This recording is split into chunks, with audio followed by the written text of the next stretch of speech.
Have you ever wanted to play an indie game to where you feel the joys of just being on the open water, solely dedicated to fishing, while also at the same time, as soon as the sun sets, you are now in danger for your life and fearing every bubble is a giant Loch Ness monster? Well, then do I have a treat for you, because I just finished playing the amazing indie game from 2023, Dredge. Hello everyone and welcome back to the channel. Today's video is going to be all about Dredge, who thanks to my lovely partners over at Minimap, I got a code for free. And just imagine my excitement for this because I have been wanting to play this game since its release back in 2023. So as soon as I got the code, I loaded it up and started playing it and basically have been addicted ever since. And now I'm finally getting around to making a video for it and I don't even know where to start with this game. So the logical point of starting is where you start out in the game itself. You are a fisherman and you are arriving in this new little town. It's basically an island in the middle of this giant ocean, and there are several other places that you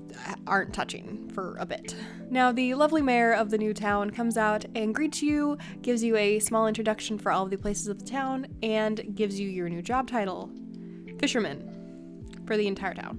Now, the last fisherman has mysteriously disappeared somewhere while out on a boating trip, and the town is without fish. And since this seems to be the main way people get food, I'm sure, because what else are you going to eat here? They need a fisherman, and that ends up being you. So you get to go out and reel in a bunch of fish and bring it back, and you can sell them at this fish market. Now, I will say, make sure that you keep track of what fish you're bringing in when, because you get more money the fresher the fish. Basically, this just means don't go around and spend a day with fish in your cargo, or else they're going to start going stale and you'll get less money. And along with the fish market in this town, there's also two different places to where you can go for repairs for your ship and also upgrades for your ship. Now, in order to unlock any upgrades aside from the bare minimum basics that you start out with, you will throughout the game get cogs. You can get them from fishing, buying them at the market, completing some quests, all sorts of different ways. There will be cogs galore in this game. And every time you dock your ship, you will be able to put those cogs towards different upgrades. Some take as little as 2 cogs, some might take up to say 5. It all depends, and this is how you will unlock different fishing rods, fishing nets, engines for your boat, and lights for your boat. Now, with such a vast amount of ocean to cover, there are different types of fish. Obviously, some you can catch with your basic net. You have a coastal net, and those are for more shallow fish off the coast.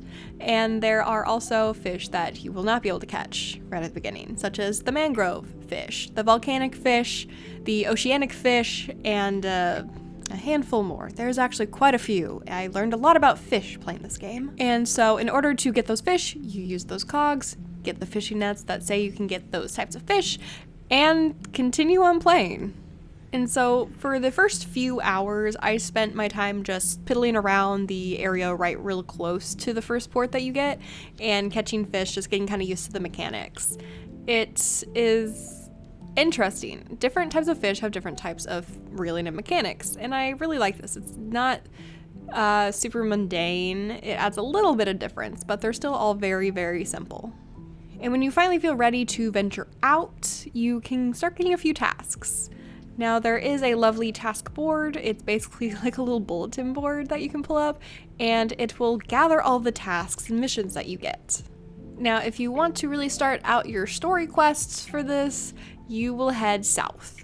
So once you make friends with the creepy man just south of your new home, you'll begin to get your actual story mission quests. And that is retrieve different artifacts on all 4 points of the map for this dude, and in return, he will give you weird abilities. So the first relic is basically right off the coast of his house, so that one's pretty easy, and I will say the most blatant one that you will find. I got lost with every other one. But that will basically be the tutorial for how you go about this give and take. You return this artifact to him, and he in turn gives you an ability that will enhance your boat, your fishing, some kind of something that you're doing in the game. I don't want to spoil anything, so I will not go into detail about any of these abilities.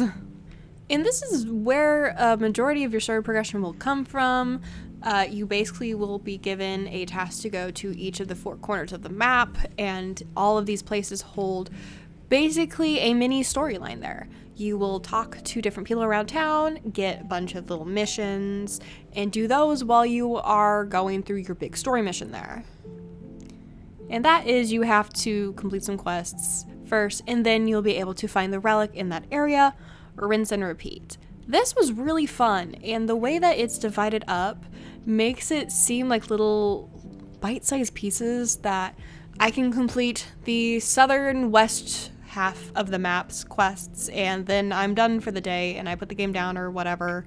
I go play a different game or something. It has really natural stopping points, and I think that makes the game pretty digestible.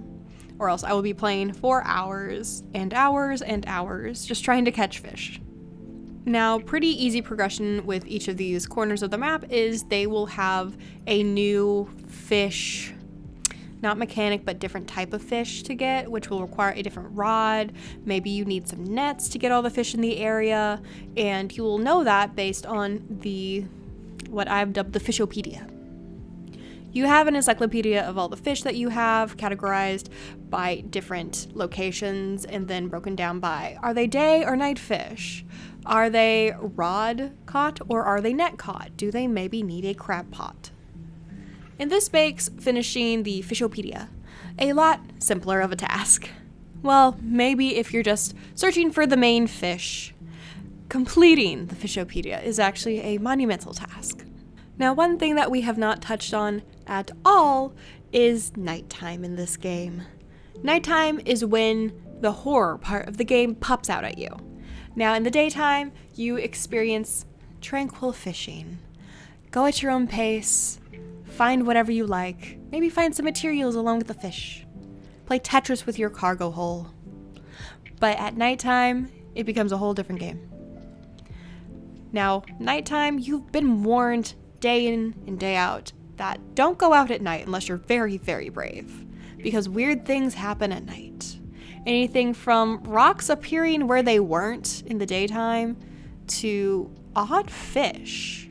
Anomalies of the fish that you caught in the daytime appear more often at night, and no one knows why.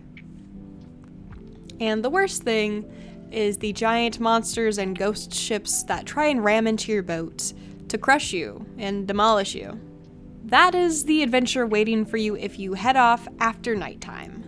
Now, there is an indicator to see how crazy you are going in the middle of your game page, and it's indicated by an eye that is going to slowly start to freak out more and more the longer you go playing through the night without resting.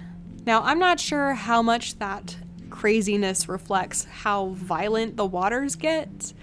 I went multiple times through the game, going basically 24 hours a day. I would go out, bring in my fish, go back out.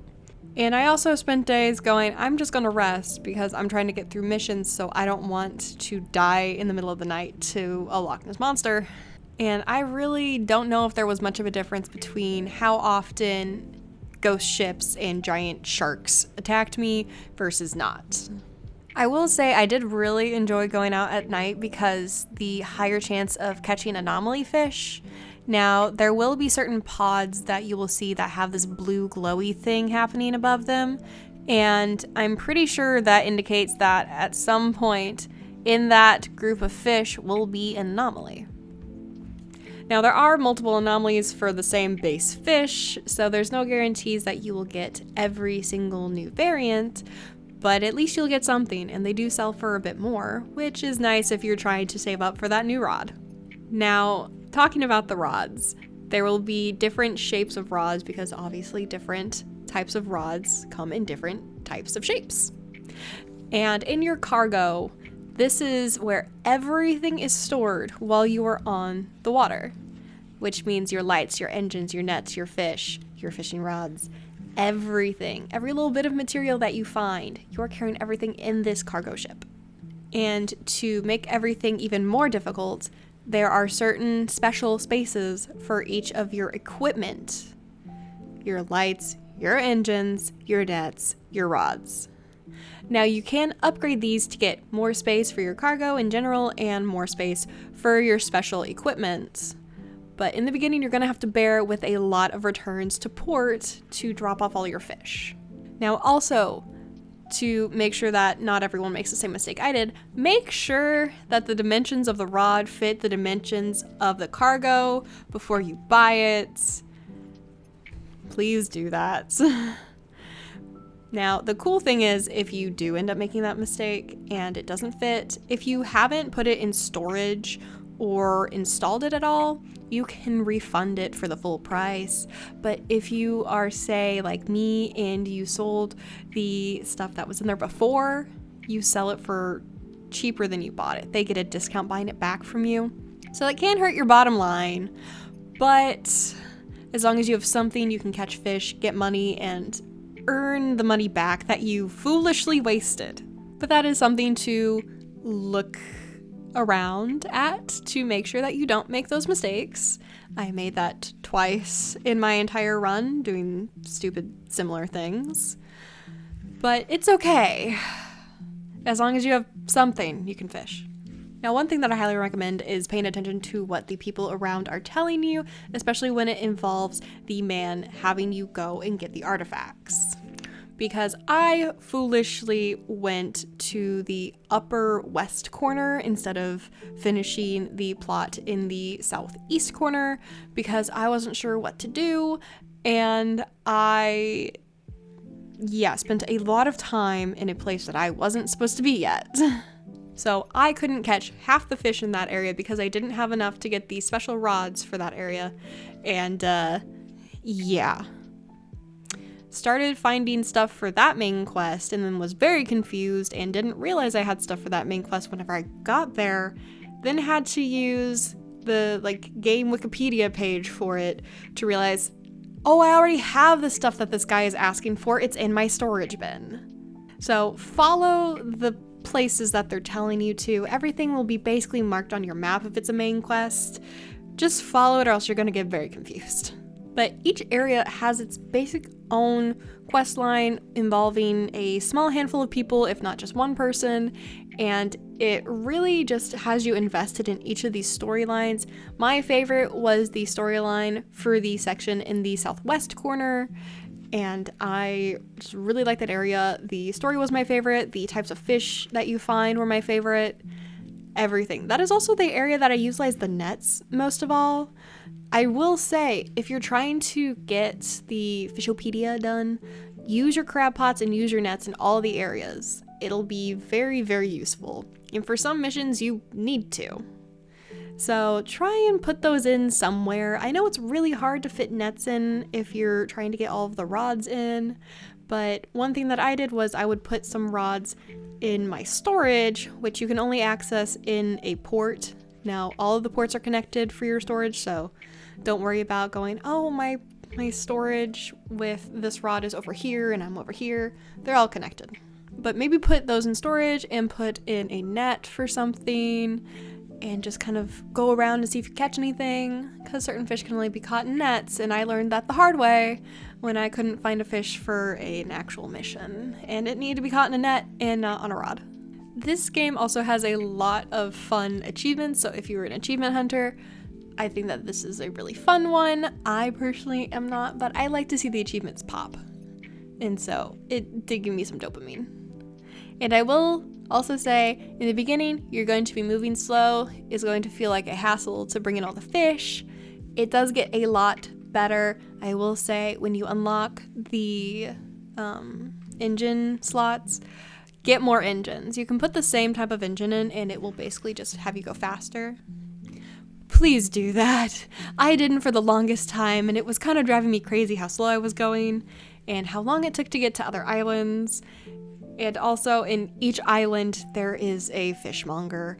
You can sell your fish at every single major section of the map.